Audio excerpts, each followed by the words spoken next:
Olá pessoal, boa tarde. Bom, estamos aqui para mais uma live preparatória para o nosso curso de anatomia, que será no dia 1º de agosto. Estamos hoje aqui em Camboriú, exatamente no Instituto Lapidari, onde nós estamos preparando todo o material para que a gente possa utilizar no curso. Ficamos 2 dias em imersão, fazendo dissecções, e foi uma experiência incrível. Temos um material bastante rico. Agora vem a parte dura, secar é gostoso, né? Vem a parte dura, que é a edição desse material. Então tem muita imagem, muito vídeo, muita coisa bacana, que logo logo a gente vai compartilhar com todos vocês, né? Ficamos aqui eu e a Maria Roberta, tivemos a ajuda também do Gladstone, que faz parte lá do Instituto Boggio, e juntos a gente material bem bacana para vocês. Bom, hoje nós teremos o privilégio de ter um papo com simplesmente a doutora Ada Trindade, que é um dos nomes mais respeitados da dermatologia do país, e por que não do mundo, e é uma pessoa que eu admiro muito, uma amiga, e que tem uma ampla experiência em anatomia facial, principalmente no que se refere a músculos, uma vez que, não tenho dúvida nenhuma, é o nosso maior nome em toxina botulínica. É um prazer enorme tê-la aqui conosco hoje, Ada. Obrigado pela sua disponibilidade, por Ricardo, todo o muito carinho. estar aqui. Que legal aí o espaço, né? Do Instituto Lapidari. Que curso legal que vocês estão promovendo aí. Muito bom nesse pandemia, então, né? Dá para a gente Não, aprender muito. muito legal. É um lugar que eu acho que depois a gente pode revisitar juntos, porque eu acho que você vai gostar muito daqui. A gente tivemos uma experiência muito bacana com as dissecções, trabalhamos com 2 peças incríveis e ficou um material bastante rico. É um lugar que eu tenho certeza, te conhecendo como conheço, que você vai se esbaldar aqui. Logo, logo a gente volta com você. Deus quiser. Ah, sim, adoro. O que eu acho legal aqui é que esses cursos Muito de bom. anatomia, quem já fez, cada vez que a gente faz um novo, a gente foca numa outra coisa. Né? Então a gente sempre está aprendendo. Imagine para vocês que são cirurgiões plásticos, que sabem mais do que tudo de anatomia, mas acho que cada vez a gente foca numa coisa diferente, né? Não, sem dúvida. Você sabe, Ada, que a gente, no final da história, a gente tem aquele conceito, né? Anatomia eu acho que eu sei, eu acho que dá para eu me virar bem. Olha, a cada dissecção, a cada novo caso, eu sei que nada sei. Sabe aquele ditadinho tradicional? Porque são tantas as variações, os achados, que, olha, impressiona, viu?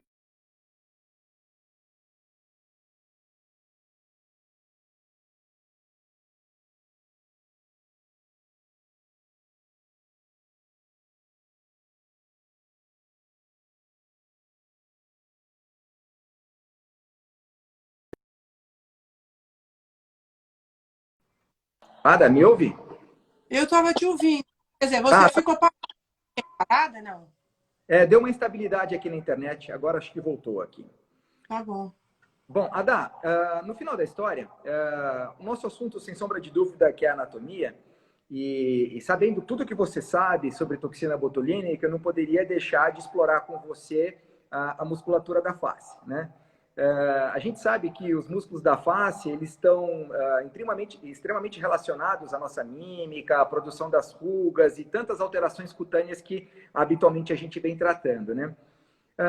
E você tem uma experiência muito grande no que se refere à anatomia do terço superior, glabela, pescoço. Eu queria explorar um pouquinho isso com você. Nas suas revisões, nos seus estudos, nas suas publicações, o que você notou do ponto de vista anatômico com foco na toxina, em especial, por exemplo, para o músculo frontal? Eu sei que você tem uma experiência grande nesse segmento. O frontal é tão interessante porque assim, eu acho que é um dos lugares mais difíceis de tratar. Parece fácil, mas não é. Desde do início, né? A gente pensava que o frontal eram 2 feixes com uma aponeurose central. Então, logo que a gente começou a fazer toxina, se fazia se tratava aqui, se tratava aqui e não tratava no meio. Aí o pessoal colocava a toxina aqui e o paciente vinha enrugando, onde, teoricamente, a gente não teria ruga, não teria músculo, teria só a aponeurose. Né? Então, o estudo de anatomia mudou, né, de acordo com o endereço que a gente tinha. Então, uma coisa era o interesse cirúrgico, outra interesses para toxina botulínica, depois para preenchedor. No caso de toxina, existem vários alguns conceitos, eu acho interessante relembrar, porque estão sendo esquecidos. No caso do frontal, que é um músculo grande e tal, muitas vezes, quando você enfraquece parte do frontal, você aumenta o tônus, a força muscular, no restante não. E isso a gente pode usar para ajustar o que a gente quer. Só lembrar que o frontal é um único músculo que eleva as sobrancelhas. Então, se a gente colocar muito para tirar a ruga, eu derrubo a sobrancelha. A gente pode modular o efeito do músculo, o formato da sobrancelha de acordo com o local que a gente injeta. Eu não acho muito fácil o frontal, você acha? De Não, tratar? nada. Eu acho que, na verdade, durante muito tempo, a gente subestimou o frontal, né? E muitos foram os efeitos adversos, principalmente, bom, vamos pensar no congelamento, que talvez seja um ponto mais simples de se discutir, mas as pitoses, né, da região frontal como um todo, a pitose de glabela, de supercílio, devido à aplicação inadvertida. E eu acabei ficando cada vez mais temeroso no tratamento do frontal, cada vez mais seletivo e cada vez mais econômico. E uma das coisas, né, focando na anatomia, eu acho que é o exame físico. É fundamental que a gente palpe o músculo, sinta a potência, tente entender qual é aquela variação anatômica para a gente ser extremamente preciso na aplicação, além do controle da dose, não é isso? Não, sim, sem dúvida. O que eu acho interessante, pelo menos para quem está começando, é assim, lembrar que os músculos da face, eles têm umas características, são usados não só para funções, mas para mímica, expressar emoções. E a gente tem que sempre pensar o seguinte, eles têm uma origem óssea e uma inserção na pele. E por que que isso é importante? E aí eu falo para os residentes, eu acho que o músculo quer sempre voltar para casa. Então, a contração dele é sempre da inserção para a origem. Então, toda vez, a função dela é essa. Então, ele vai ter mais placas motoras, mais perto, normalmente, da origem, em geral, é isso, né? E a gente tem que lembrar nisso. Então, no caso do frontal, são dois ventres, um de um lado, um do outro. Às vezes, tem padrões de contração. Se você tem um músculo que age mais largo, como um todo, se tem uma maior poneurose, e isso, o que você bem fala, é o exame clínico que vai nos mostrar. Né? Existe um estudo recente do Sebastião Cottopani mostrando que existe um movimento bidirecional no frontal, com elevação, a parte inferior elevadora da sobrancelha e a parte superior, que seria, por exemplo, depressora do couro cabeludo. Nos meus estudos e observações, eu vi vários pacientes assim, mas não são todos. Então, nem todo paciente tem esse movimento bidirecional. Por que isso é importante? Por causa da posição da sobrancelha, que é o que você bem falou. Então, se o paciente tem esse movimento e tem uma sobrancelha que é baixa, coloca a toxina muito baixa aqui, você vai ter uma maior chance de pegar onde mais você tem placa motora, onde tem mais força elevadora do frontal, e você ter pitose de sobrancelha. E se você fizer uma aplicação um pouco mais alta, você teria menos chance de queda. Tá? Concorda? Perfeito, perfeito, concordo. Eu acho que a gente precisa cada vez mais falar sobre alta precisão, né? Eu entendo que no passado a gente queria talvez um efeito mais amplo de bloqueio, com, quem sabe, uma eficiência maior, com uma área envolvida no nosso tratamento de uma maneira mais significativa, mas eu tenho ficado cada vez mais pontual. Com a digitopressão, eu vou sentindo o músculo, identificando a região, onde tem o movimento, eu quero aquela ação local. Então, eu busco muito o efeito preciso da toxina, porque a gente consegue graus de refinamento, pensando em cima do que você acabou de dizer, entendendo qual é a dinâmica de puxar para a origem, e a gente tem hoje o conhecimento de alguns frontais bipartidos no sentido de ter uma ação elevadora e uma ação depressora. Então, esse entendimento, esse assessment do frontal é fundamental. O frontal ele é complexo e tratá-lo com excelência, que é o que a gente busca, é extremamente difícil. A gente precisa fazer uma leitura mais crítica desse músculo tão importante. Antigamente a gente já pensava o seguinte, quando a gente trata a glabela, né, que a gente colocou aqui para tratar os músculos corrugadores, a parte medial do orbicular, o processo, a gente tem uma difusão para o frontal, que está passando por cima de tudo isso, né? A anatomia, a gente vai ver que o frontal aqui é o que passa por cima de tudo. Os outros músculos, orbicular, corrugadores, são mais profundos, normalmente, a não ser o corrugador aqui, que se insere na pele e fica mais superficial. Mas toda vez que você trata o corrugador, você já tem uma difusão e você está tratando o meio do frontal. Se você fizer só isso, você deixou a lateral do frontal livre. Então, o que a gente vai ter? Dependendo da dose. E aí tem um estudo do Alistair e da Jim Carruthers que foi muito interessante. Ele comparou diferentes doses. Então, ele colocou 10 unidades na glabela, 20, 40 ou 80. O que ele viu? A partir da dose de 20 na glabela, você tem uma certa difusão, você tem 15 dias depois, elevação lateral da sobrancelha. Por quê? Porque a gente enfraqueceu a glabela, o meio do frontal, aumentou o tônus lateral, subiu. E depois de 30 dias, se não nada no frontal, então, ó, os primeiros 15 dias, só lateral. Depois de 30 dias, sobe a parte superior. Então, mesmo que o paciente tivesse movimento bidirecional, que seja depressor do cílio, você tem essa parte sendo recrutada para levantar a sobrancelha. Essa parte junto do couro cabeludo. Exceto com a dose de 10. O que aconteceu? Quando eles injetaram uma dose de 10 unidades de glabela, 5 pontos de duas, separou a glabela, mas a difusão do frontal é muito pequena. Então, não houve aumento do tônus no resto do frontal. Então, isso é super interessante. São conceitos que são antigos, mas que são extremamente úteis para a gente usar hoje em dia. Tá? Tem um São trabalho... conceitos que estão sendo... Eu falo que são conceitos que estão sendo revisitados, né? E com essa leitura atual, a gente está entendendo mais ainda esse conceito do antigo, né? Não é interessante isso? Porque, assim, você pensar... Teve um caso, sabe, que eu achei, para mim, foi muito educativo. A gente, se for o caso, a gente vai fazer essa live só de frontal aqui, porque eu tenho um monte de coisa para pensar, Ricardo. É muito legal, né? Vambora, vambora. Eu acho que é legal também que está aqui no grupo. Eu já vi que a Carla entrou. A Carla fez um trabalho bem legal, publicou recentemente sobre o ano 21, a técnica para o frontal. Se ela quiser fazer algum comentário, é bem legal para a gente. Carla, fique à vontade. Agora, o que eu achei interessante é o seguinte: existem padrões de contração do frontal, né? Padrão que é mais lateral, que o André descreveu um padrão central, um músculo mais curto, o paciente contrai mais o meio, um padrão mais longo, contrai inteira, ou um padrão que seria, por exemplo, só lateral, você não contrai o meio. Tá?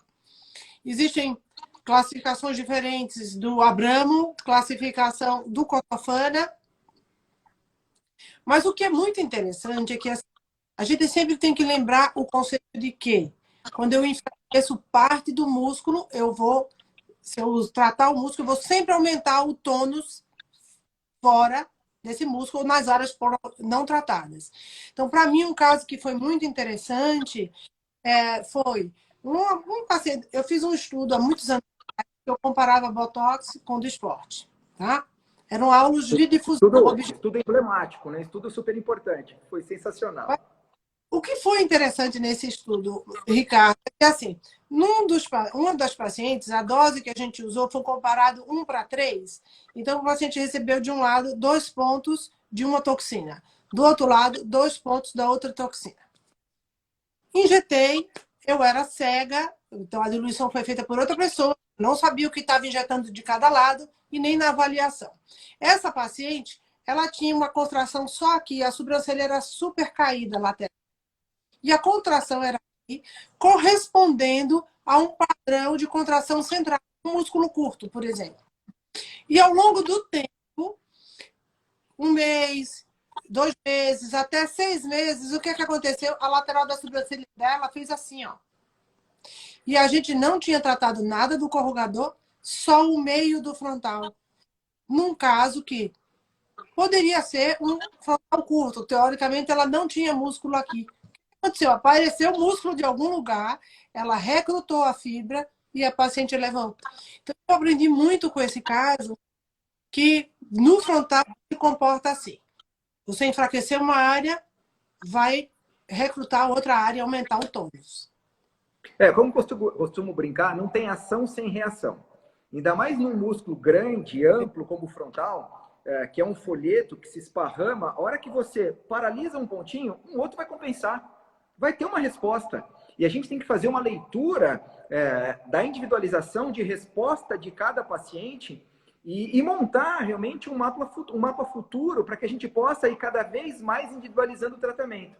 Eu até brinco, né, que se, por exemplo, vamos pensar, se eu tivesse o privilégio de fazer uma toxina em você, você teria 10 mapas de tratamento comigo. E cada vez que você voltasse, eu ia revisitar o seu mapa para refinar mais ainda o seu resultado. Porque a sua característica é só sua.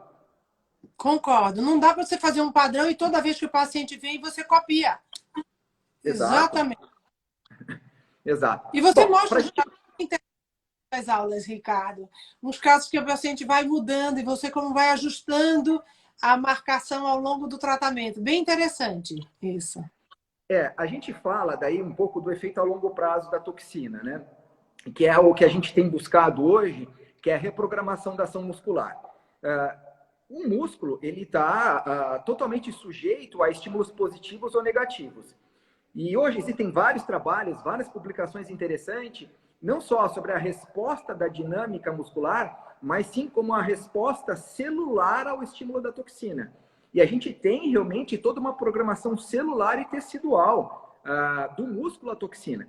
Então, a reaplicação seriada, ela vai reprogramando o músculo, que vai tendo comportamento a cada nova aplicação diferente. E fazer a leitura de como é esse comportamento para cada um dos nossos pacientes é fundamental para a excelência e para a longevidade do resultado. Você não concorda com isso? Concordo. E a gente sabe, assim, não é uma receita de bolo. Não adianta você dizer que faz assim. A gente pega, parece fácil a toxina, né? Mas até algumas semanas atrás eu fiz um post no Instagram comentando um resultado que tinha uma pessoa que é uma celebridade e a foto dele postada e a gente vê como o resultado não estava natural. Como o tratamento o tornou uma pessoa pior ou uma versão pior do que ele era em vez de melhorar, né? Então eu concordo em gênero, número e grau com o que você está falando, que a gente vai adequando o tratamento, refinando, e o paciente vai ficando melhor, né? Adequando. Sim, cada aplicação que a doutora Priscila está falando aí é como se fosse um novo paciente. Concordo, parabéns, doutora Priscila, é isso aí mesmo, né? A gente atentar os detalhes. Eu acho que é importante, né, esse conceito da gente... nós ficamos durante muito tempo, eu acho que preso a refinamentos técnicos, né, de ter a melhor técnica, a melhor aplicação, a melhor... E a gente esqueceu de valorizar o que a gente sabe fazer de melhor, que é ser médico. E a semiologia, o assessment, num primeiro momento, ou seja, numa época recente, ficou meio em segundo plano, porque eu queria fazer a melhor injeção do mundo e eu mal avaliava o paciente. Eu acho que a gente precisa, de maneira moderna, de maneira atual, dar um passinho para trás e valorizar mais do que nunca o exame físico, e daí eu vou voltar a falar da anatomia aplicada, e ter o pleno domínio da anatomia para que eu possa conseguir realmente fazer a leitura adequada do meu paciente e montar um plano de tratamento altamente assertivo. Porque não só temos pacientes diferentes, como comentado pela doutora Priscila, cada novo tratamento nós temos um novo paciente. É fundamental isso, fundamental isso. Existem também assimetrias inatas que a gente tem que ir ajustando, assimetrias adquiridas, um paciente que teve uma paralisia facial. Eu tenho uma paciente que parte do músculo frontal foi retirada, por exemplo, porque ela teve um osteoma muito doloroso, e aí, assim, não é fácil você ajustar o tratamento dessa paciente depois se parte do músculo está inexistente, né? Então, você tem que fazer toda uma manobra para adequar o que sobrou do músculo e deixar posicionada a sobrancelha. Então, quando a gente trata particularmente o frontal, a gente tem que pensar na função do frontal, na posição da sobrancelha, né? Característica do gênero de cada paciente. A gente tem que ter, não pode deixar, por exemplo, um homem que tem uma característica maior de sobrancelhas mais horizontais, mais posicionadas de maneira mais inferior, do que uma mulher que tem uma arqueação maior da sobrancelha. Você não vai tratar um homem igual a mulher, né? Perfeito. Você tem que ter essas características. Então não dá para a gente dizer assim, eu vou botar 5 pontinhos porque é o padrão aqui, quando eu vou tratar pontos, e não pode fazer a mesma coisa para todo mundo, né? Adá, mas passando outras áreas. Eu queria, antes da gente mudar de área, eu vi que passaram algumas perguntas aqui, é algo que todo mundo pergunta para a gente, eu queria discutir isso com você. Que é aquela história da durabilidade, da reaplicação em curto prazo, de a antigenicidade não funciona mais. Como você hoje tem feito a leitura a respeito desse questionamento da toxina botulínica e como tem sido as soluções que você tem utilizado para resolver esse tipo de problema? Eu acho que a duração ela é relacionada à dose. Então, se eu coloco mais, vai durar mais. Muitas vezes, proporcionalmente, eu tenho que colocar menos, porque senão o meu efeito vai pesar. Exemplo, perto da sobrancelha, se a gente não quiser pesar muito, ou na área de lábio. Eu tenho alguns pacientes que até hoje se chocam que o que a senhora vai fazer na boca, no lábio? Claro que eu vou fazer. Né? A gente precisa também fazer a reprogramação muscular aqui também. Então, né, alguns lugares em que a gente usa uma dose reduzida, eu preciso ficar para o meu paciente, naqueles locais, a duração vai ser menor. Tá? Agora, por exemplo, glabela, eu coloco uma dose suficiente para que dure o período que eu quero. Um exemplo disso. O único defeito, o único problema que a gente precisa explicar para o nosso paciente é que, ao longo do tempo, as necessidades deles vão mudando, porque a pessoa vai envelhecendo. Então, a função muscular, que antes era apenas para expressar as emoções, por exemplo, agora o músculo está usando para sustentar uma sobrancelha que caiu, por exemplo. Então, por que a pessoa está enrugando? Antes enrugava porque ele era muito expressivo. A sobrancelha caiu. Então, o paciente está permanentemente com a sobrancelha levantada para colocar ela no lugar. Se a gente notar, todas as velhinhas estão assim. Do mesmo jeito, muita gente perde volume na glabela. Então, se você não põe um pilar de sustentação, às vezes, repõe o volume, dá suporte ali, o paciente vai ficar sempre contraindo o músculo para botar aquilo no lugar. Você concorda comigo? Isso Perfeito. Não, perfeito. E a gente tem ainda, com o processo natural de envelhecimento, um escorregamento de todos os planos anatômicos, né? Então, o paciente, com o envelhecimento e o desabamento frontal, ele acaba usando mais o frontal para compensar a descida do supercílio, o peso na região palpebral. E a aplicação da toxina ela tem que estar adequada a essa paciente, ao envelhecimento dessa paciente, porque se a gente usar a mesma dose que a gente sempre usou a vida inteira, a gente despenca esse supercílio e ela tem uma pitose severa, porque ela está compensando essa pitose com o que resta de músculo. Então, a gente precisa fazer essa leitura de uma maneira muito detalhada, né? Eu acho assim, eu gosto muito de conversar com o meu paciente, explicar o que está acontecendo, explicar por que estou pretendendo fazer essa mudança, né? Muitas vezes, eu explico, ele fala, mas eu quero que a senhora ponha um pouquinho. Aí depois pesa. Sabe? Bem que a senhora falou. Bem que falou isso. A gente explica, da próxima vez a gente não põe. Eu sugiro que quando vai fazer mais, a gente coloca uma dose menor, justamente para durar menos, né? Com relação a outra coisa na testa, na região frontal, a gente costuma usar muito a história da microdose. Eu queria comentar um pouquinho, né? Não sei se você quer que a gente converse um pouco. Ótimo. Não, eu ia te pedir para falar sobre microdose, que é uma coisa que o pessoal tem muita dúvida. Então, fala um pouquinho da técnica, do conceito e até como você dilui para fazer uma microdose. Na realidade, para mim, no meu conceito, a microdose, eu preciso pensar o que eu quero de dose naquela região. Tá? Então, eu acho que eu vou colocar, por exemplo, aqui, que a paciente faz aquelas ruguinhas de vírgula. Eu tenho que pensar o que eu vou fazer. Na realidade, eu seleciono a dose e vou colocar 2 unidades, só que em vez de eu colocar 2 unidades num ponto só, eu vou diluir e vou espalhar essas 2 unidades em vários pontinhos. E mais superficial possível, para que eu pegue menos a parte profunda do músculo. Mas a gente tem que pensar que o músculo é bem superficial. E mesmo que eu injete, eu vou pegar um pouquinho da parte, vamos dizer assim, funcional. Então, se eu selecionei 2 unidades, eu deixo 2 unidades na minha seringa, eu faço assim.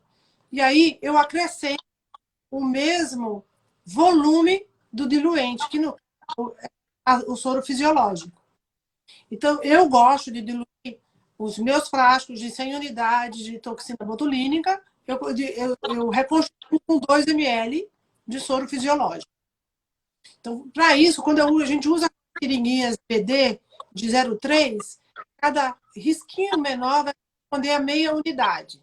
Perfeito. Então, se eu quiser unidades, eu vou ter 4 risquinhos. Aí eu dobro isso, puxo na seringa, dobro esse volume com soro fisiológico. Em vez de 4, eu vou ter 8 risquinhos, então cada risquinho vai ter 0,25. Se eu botar 16 risquinhos, cada risquinho vai ter 0,125. E aí eu vou distribuindo naquele local. Isso me dá uma ideia, controle do que eu estou usando.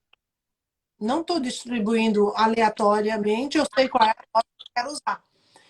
É particularmente interessante fazer essa microdose na pálpebra inferior também. Eu gosto muito dessas microdoses, também compactuo com a sua ideia da gente utilizar em regiões específicas. Ela faz uma certa subcisão, é como se soltasse a pele do músculo sem necessariamente produzir bloqueio efetivo. Então dá um resultado muito delicado e alguns refinamentos, como você comentou. Mas a gente usa, além da fronte, na pálpebra inferior, também com bastante parcimônia. Eu gosto muito para aplicação naquelas ruguinhas de acordeon, que eu acho que dá um refinamento bem interessante. Para o pescoço, também para algumas situações, onde em especial nós temos aquelas rugas incolares, né? Eu acho que funciona legal. Agora, para cada uma dessas áreas, você varia a sua diluição? Diluindo, vamos pensar em solução mãe, tipo meio a meio, ou 40 da solução mãe, 60 de diluente, ou 60 da solução mãe, 40 de diluente. Você brinca um pouco com essas doses? Para ser sincera, é assim, eu tentei brincar essas doses ou fazer diluições diferentes. Acontece que a gente faz tão automaticamente que eu comecei... Isso começou com a história da hiperidrose, por exemplo. Eu queria fazer uma diluição maior de hiperidrose com 2 ml. Aí eu estava injetando, depois eu esquecia. E agora? Eu injetei metade com a dose normal. Então, eu prefiro não ter várias diluições, para ser bem sincera, viu, Ricardo? Quando eu vou fazer a minha diluição de microdose, eu faço na hora que eu vou aplicar, naquele momento. Então, eu já fiz todas as doses normais que eu vou usar. Aí eu deixo pela quantidade que eu quero, eu vou rediluir para injetar. Para platismo, eu não gosto muito de microdose. Por quê? Eu faço os pontos normais, eu gosto daquela linha que eu faço para contorno, né? Que aquela técnica melhora não só o contorno lateral, mas melhora o ângulo cérvico-mentoniano, aqui, esse ângulo aqui, e inclusive de frente, parece estar mais magro. Por que eu não gosto de fazer microdose aqui, na minha experiência? Primeiro que dá um monte de trabalho, é um monte de picada, o paciente sai cheio de picada, demora. Segundo, porque eu já tive um caso, reproduzi a técnica do Waffles Blue, diluí da mesma maneira, fiz tudo isso aqui, e eu tive um resultado que eu não gostei. A paciente teve herniação da gordura submentoniana. Ela usava o platisma para segurar, provavelmente era um daqueles platisma meio aberto, alargado. Ela usava o platisma para reter e a gordura da caiu aqui, ó. Ficou péssimo. Então, assim, é mais uma coisa da avaliação facial. A gente aprende com os erros nossos, né? Tem que olhar muito bem esse platisma. Talvez para vocês, que são cirurgiões plásticos, seja mais automático você perceber a gordura que é acima do platisma, a gordura subplatisma. Mas para a gente, dermato, foi um aprendizado para mim, não era uma coisa tão fácil. Outro dia eu estava conversando com isso com a Gabriela Schwartzman, sobre isso também, né, que eu estava contando para ela. Talvez você possa até me dar essa dica. Qual é a tua opinião? Você usa várias diluições no teu caso? Eu uso várias diluições. Na verdade, eu avalio muito a competência da região, então espessura de pele, quantidade de subcutâneo, força muscular, o trofismo, hipotonia, hipertrofia, assim vai.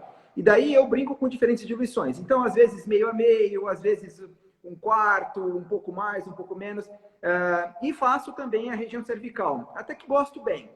Não para aquelas pacientes que têm as bandas platismais, mas para aquelas pacientes que têm aqueles colares cervicais. De uma maneira delicada, eu faço pequenas linhas e há uma melhoria. Inclusive, é impressionante, às vezes até com um pouquinho de retração cutânea. Não é o objetivo da toxina, a gente sabe isso, mas tem um trabalho que me foge o autor agora, mas é um trabalho de 2017, que a aplicação intradérmica da toxina, ela aumenta no fibroblasto a formação de RNA mensageiro para colágeno, para procolágeno. E daí há uma melhoria da qualidade e da densidade cutânea. Não vamos usar toxina para isso, mas de certa forma teria um benefício. E também tem vários fatores mostrando a melhora de colágeno, sim, de fibroblastos, de ativação. Mas é uma ferramenta, eu acho que a microtoxina é uma ferramenta. Agora você tocou num outro ponto, e você tem um trabalho muito bacana sobre isso, que é o tratamento do contorno mandibular.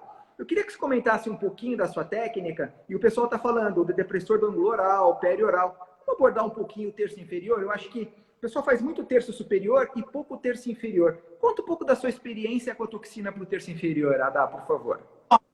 Desculpem se alguém já ouviu, vou repetir de novo. Por que começou a...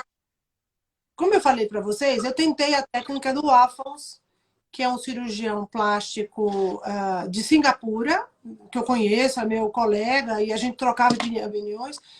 Num desses congressos que ele veio, eu disse, vou tentar. Eu não gostei muito de resultados fazendo só microbotox nos casos que eu fiz. Uns porque eu achei que não funcionou, e outros porque a outra que eu tive essa experiência que eu falei para você aqui agora. Aí surgiu uma oportunidade de ir para a China.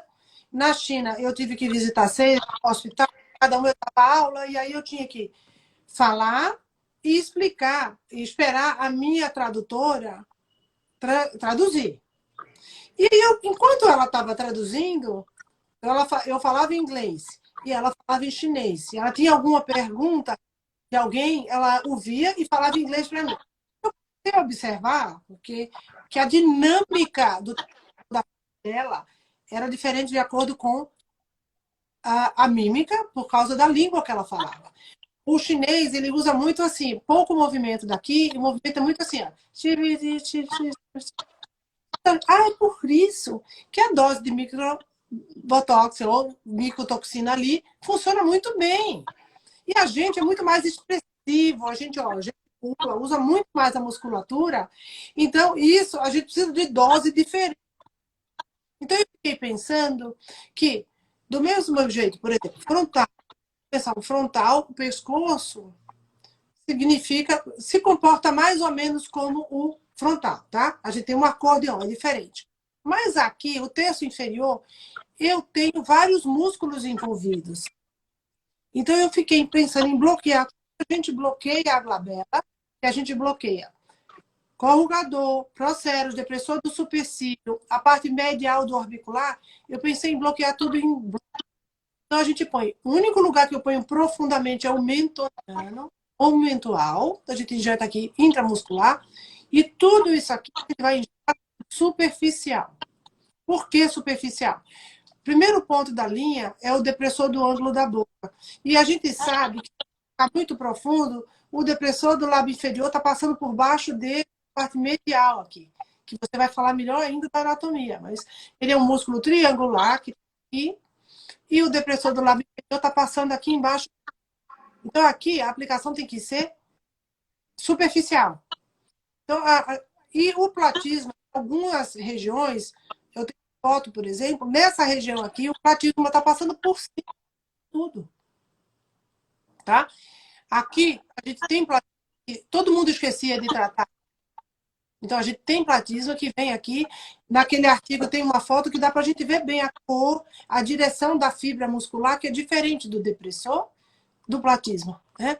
Então, existem platismas que estão parte do platisma que está na face, que tem funções coadjuvantes, ou assim, vamos dizer assim, amplificadoras dos músculos da face. Então, antes, aquelas ruguinhas verticais que a gente achava que era só do risório, é da parte modiolar do platisma. Então, eu acho assim, funcionalmente, o platisma funciona assim, como se fosse cada um dois músculos, tá? Então, ele vem aqui, o feixe, ele vem e sobe e vai para cá. É praticamente reto. Um feixe posterior, que é como se fosse o segundo platisma, vamos dizer assim, ele sobe e faz fibras que vão virar horizontais aqui. Dependendo do quão horizontal, oblíquo, reto, é que vai ser a formação dessas rugas. Então, todas aquelas rugas verticais aqui, que a gente achava que era do risório, não são. A gente não sabe que a formação da ruga é perpendicular à direção da fibra muscular? Né? A gente já sabe por aqui. Então, o que acontece? Aqui as fibras são fibras horizontais do platisma, que estão por cima do masseter, e que fazem essas fibras. Eu bloqueio isso, eu bloqueio toda a parte do platisma, eu consigo melhorar. A pele parece que cola aqui. Eu melhoro toda a força dele de depressão, então ele cola. Melhoro rugas verticais, eu melhoro rugas horizontais aqui, que achava-se que eram rugas só do depressor do lábio inferior, e não são, é do platisma. Pensem quanto a gente tem de fibra. É muito mais forte o platisma do que o depressorzinho, gente. Aqui, não é? Ou do que um risório. Então, a gente bloqueia tudo isso. Por quê? Porque o platisma, ele é como um acordeão. Ele se contrai a parte superior, tenta puxar o terço inferior da face para baixo. E a parte inferior que está aqui na glabela, na clavícula, é como se tivesse um elevador da clavícula.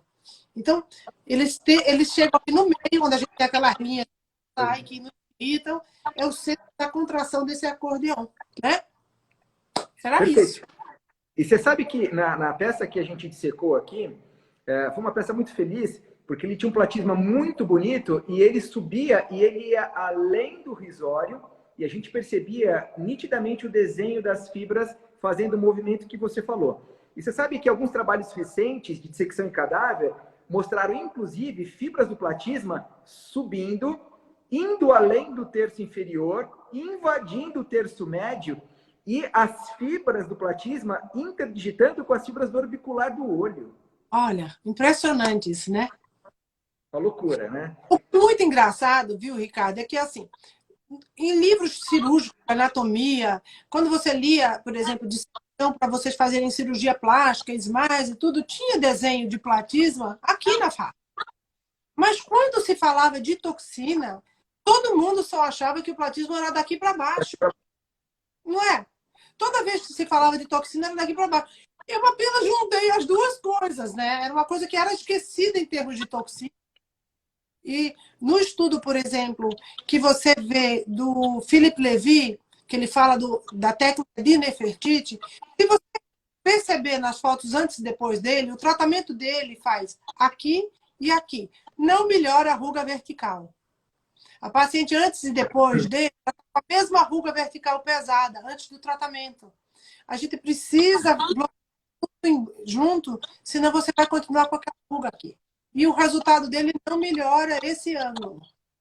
Só melhora a lateral, o perfil. Mas olha que interessante, né? Você fez... eu sei que você é muito observadora e você associou o seu conhecimento anatômico à observação da mímica da oriental, ou seja, da chinesa, falando com a boquinha mais curta.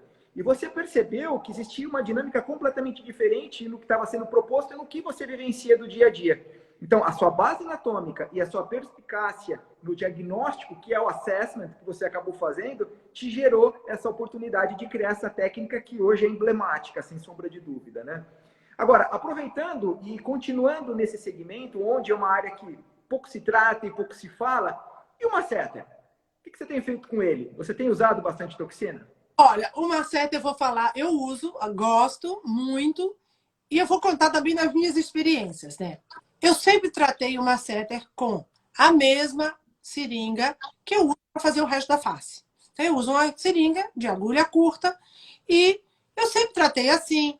os pacientes ficavam felizes. Por quê? O meu objetivo é, eu só quero fazer um afinamento da face, eu não quero interferir na força mastigatória.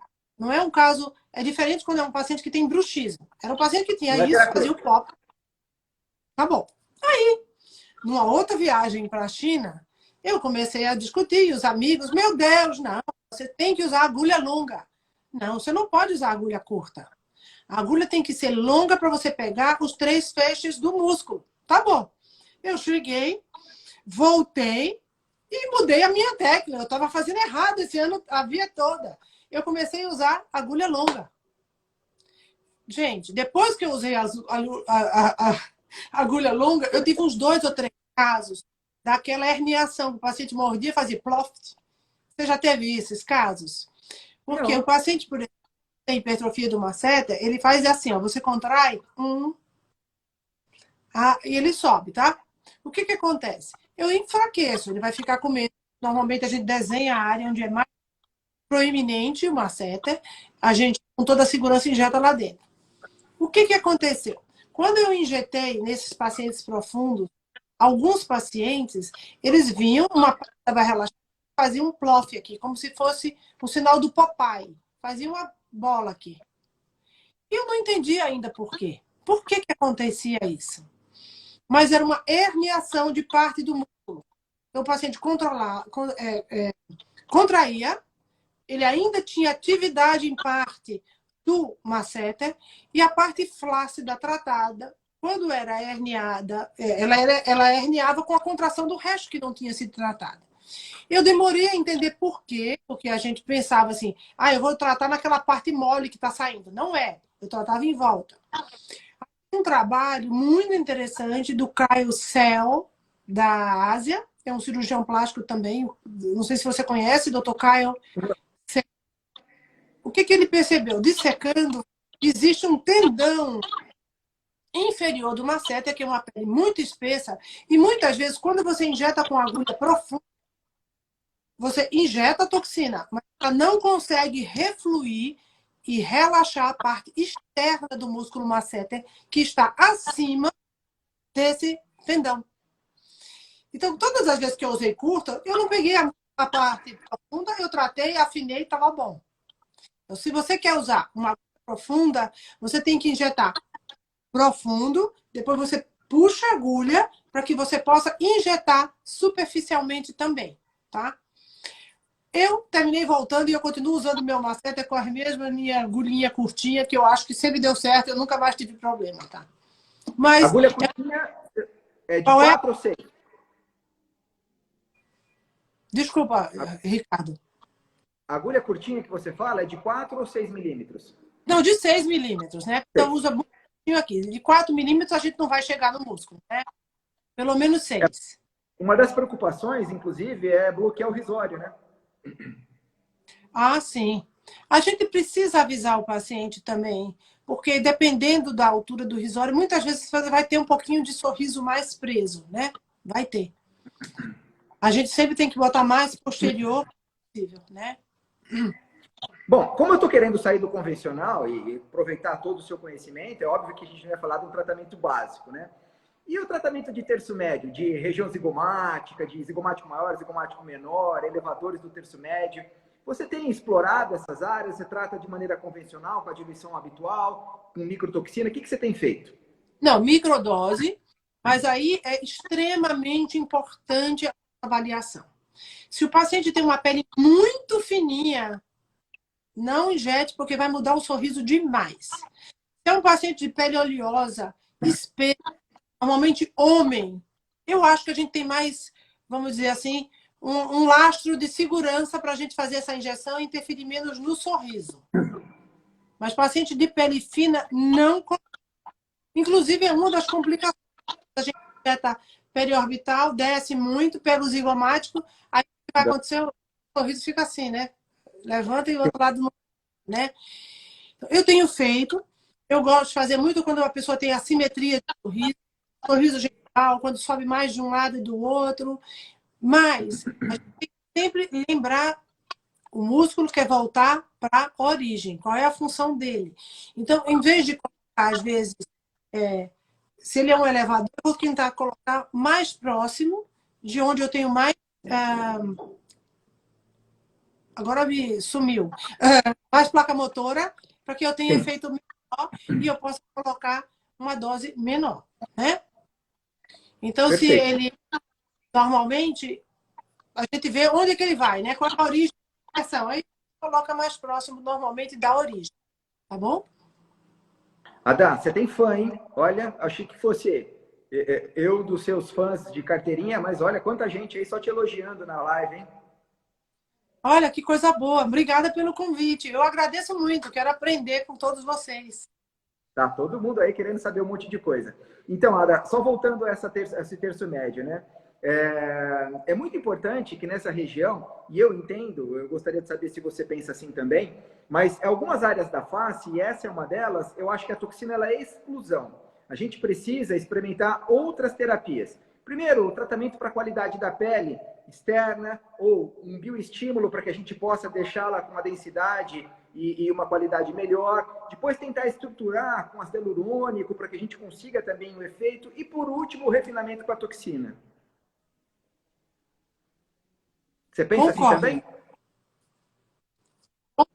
Concordo. Tem áreas que são áreas, assim, vamos dizer assim, a primeira escolha é a toxina. E áreas em que a toxina é a última escolha. Normalmente complementar. Concordo totalmente com você. Outra área que a gente tem que ter muito... É assim, toda a musculatura aqui do terço médio, ela é muito imbricada. Uma passa em cima da outra. Então, às vezes, a gente injeta no músculo, mas é muito difícil separar, né? Eu injeto, mas assim, casos selecionados. Hoje mesmo, por exemplo, eu estava tratando um paciente masculino em que ele está dizendo que ele não gosta, ele faz muito isso, um lado só. Mas aí eu pedi para ele rir. Quando ele ria, ele é simétrico na hora que ele está rindo. Então, isso é uma coisa muito da mímica dele, que ele usa. Olha, eu vou colocar, mas se eu colocar aqui agora, quando você ri, você vai ficar simétrico, que você não é. Isso é uma coisa muito da sua maneira que você recruta mais. Então, a gente talvez tenha que pesar esse uso com outra coisa, até com preenchimento, né? Bloquear de outra maneira, mas não com toxina. Exato, que você já deixou a bola quicando, eu não ia poder deixar de chutar para dentro do gol, né? Mas é assim, hoje a gente também tem a ideia de usar o bloqueio ou a potencialização da ação dos músculos com os preenchedores, né? Ou encurtando ou alongando o movimento. Você tem usado essa ferramenta como uma terapia, como opção à toxina ou como complemento à toxina para otimizar os seus resultados? Na realidade, assim, eu uso sim, mas na realidade o que eu acho é que o que falta em alguns casos é suporte. Então, eu não acho que é tanto assim de você estar bloqueando ou facilitando. Normalmente, aqueles pacientes têm um déficit dele, estrutural, que quando você corrige o déficit estrutural, o músculo relaxa, porque o músculo estava hiperativo, hipertônico ou hipercinético, mas normalmente ele está hipertônico para sustentar uma coisa que saiu do lugar. Isso pode ser um defeito congênito ou alguma coisa adquirida com a idade. Então, muitas vezes a gente vê o paciente permanentemente contraído porque ele não tem um queixo, um suporte muito bom, ele está às custas do orbicular, que às vezes fica extremamente evidente aqui o orbicular, o queixo está sempre contraído. Quando você coloca o suporte, se você colocar abaixo do músculo ou acima do músculo, se você está dando o suporte ali, ele vai relaxar. Isso que eu acho. A mesma coisa no frontal, porque se você pensar aqui, se a gente coloca embaixo do músculo, a gente aumenta a amplitude, eu aumentaria a ruga, eu pioraria rugas frontais. A gente sabe que isso não é verdade em todas as áreas, né? Então, a minha resposta para isso é suporte. E daí entra na avaliação 3D da face, né? Porque o paciente, ele chega para a gente com a queixa da ruga. Ah, eu tô com o pezinho de galinha. A gente não avalia se ele tem a região periorbitária e a pálpebra vazia. Se tiver, você pode fazer o que for de toxina, só pela hipercinesia da região circunvizinha, de maneira indireta, essas rugas vão continuar. Então, o suporte a estrutura, o volume, a qualidade da pele é fundamental para o sucesso dos nossos tratamentos. A gente não pode mais pensar no do paciente como uma ruga, porque o paciente não é uma ruga, o paciente é um todo. Né? Isso tem sem dúvida, né? E como é que você explica isso para o teu paciente? Você Aqui sabe tem que... paciente que não pode se beneficiar com preenchimento na região frontal? Eu acho que, mais uma vez, eu vou te responder me baseando no ser médico, que é o exercício pleno do que a gente sabe fazer de melhor, que é a semiologia. Então, eu coloco o paciente na frente do espelho, peço para ele me mostrar e apontar o que incomoda, falo para ele assim, eu entendi a sua queixa, deixa eu fazer uma avaliação geral da sua face. E daí eu começo, olha, você prestou atenção que a sua pele aqui está bem atrófica, bem fina, bem delicada? Você percebeu aqui que está com um vazio, que escorregou? Então eu começo a fazer um exame físico e vou dividindo a responsabilidade desse exame físico com o paciente. A hora que eu termino, ele fala, nossa, não sabia de tudo isso e agora eu entendi claramente o que você passou. Quando ele me fala isso, eu estou pronto para indicar um plano de tratamento. Então, não tem paciente de toxina, não tem paciente de preenchedor, de bioestimulador, de laser. Nós temos um paciente que precisa de uma restauração global da face. E daí eu começo a justificar a indicação dos meus tratamentos frente aos achados do exame físico. Então, eu divido essa responsabilidade com o paciente e isso tem me ajudado muito a propor outras terapias em complemento. Você tem usado dessa técnica? O que você tem feito? Não, eu acho é isso mesmo, maravilhoso. Olha, eu vou te dar até um exemplo. Veio uma paciente no consultório, sei lá, uns 15 dias, a queixa dela era de flacidez no pescoço, tá? A queixa era flacidez. Aí a gente pergunta se você acha que tem diferença de um lado para o outro, né? Tudo isso na ação, a paciente dá um espelho, ela fala, a queixa dela era de flacidez. Aí, o que que acontece? Ela tinha uma paresia adquirida do depressor do lado inferior, ela recrutava o platisma daquele lado, que ela achava que era como flacidez, mas o platisma estava recrutado para compensar a paresia do depressor do lado inferior. Olha que interessante isso, né? Então, nada como você fazer uma análise do paciente, ver o que é junto com ele, que não tinha percebido que ela tinha isso, mas ela estava com um sorriso assimétrico. Vamos olhar se isso já era antes, o que que aconteceu. Já tinha mais de um ano que ela não fazia toxina e ela estava recrutando para compensar. Então, como é interessante que a queixa dela foi flacidez do pescoço. E o problema dela era o outro, né? Então, é super importante o que você está falando. A análise tem que ser 3D, tem pele. E a gente precisa bem para o paciente o que que vai conseguir com cada método de tratamento. E até porque uma coisa não substitui a outra, eles são complementares, né? Perfeito. É super... E você sabe que eu tô dissecando e preparando as peças aqui no Lapidari junto com a Maria Roberta. E a gente trocou muita figurinha, né? E é impressionante, é uma delícia de secar, porque a gente vai liberando os planos anatômicos e a gente começa a entender o quão intricado esses planos são. Então, a pele está extremamente relacionada com o subcutâneo, extremamente relacionada com todos os músculos, com os compartimentos superficiais e profundos, com o osso. Então, a gente vai dissecando, entendendo a resposta que eu acho que a gente tem em relação ao refinamento técnico frente a esse conhecimento é impressionante. Então, mais uma vez, eu volto a frisar, né? A importância do conhecimento anatômico ao que a gente sabe fazer de melhor, que é o exame físico, ser médico. Isso resgata uma propriedade que estava até lá colocada só na ponta da agulha. A gente precisa ver esse paciente de uma maneira mais global. E eu achei que foi sensacional essa sua perspicácia. O paciente estava falando, a tradutora estava falando, né? Isso é de uma sensibilidade que é impressionante. Só uma pessoa no seu nível consegue ter essa leitura, né? Porque é muito legal isso, né? Obrigada. Você também é assim. Eu sei que você tem essa sensibilidade também. Eu agradeço muito também hoje a gente ter essa interface que a gente pode aprender muito com vocês também. Essa visão vocês têm uma outra visão pela própria especialidade, né, que a gente tem, e é tão legal a gente trocar e aprender, isso só soma, né? Não, acho que a cirurgia plástica e a dermato são duas especialidades irmãs. A gente se potencializa demais. A gente tem tido a experiência de conviver, né, em eventos, reuniões e bate-papos, e a gente tem tido a chance de trocar muitas informações que são super saudáveis e construtivas.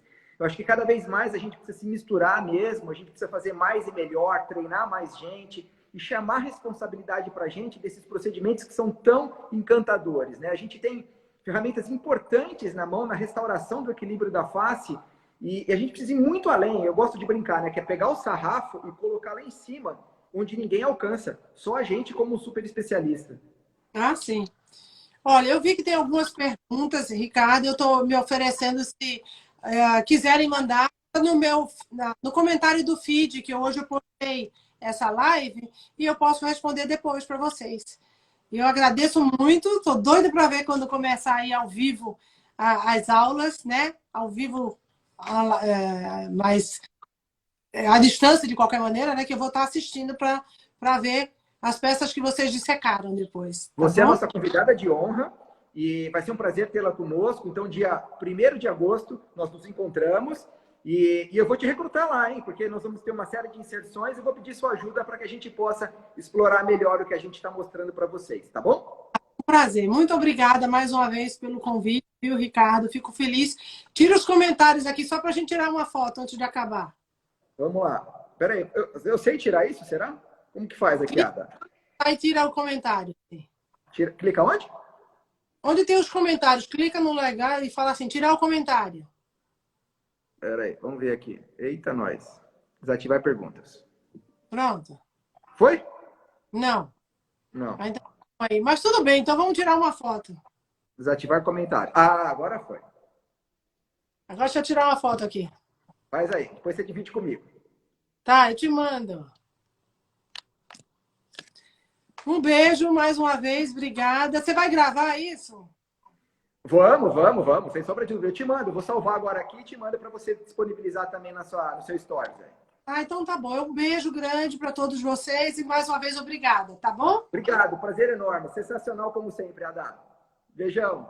Beijo, tchau. Tchau.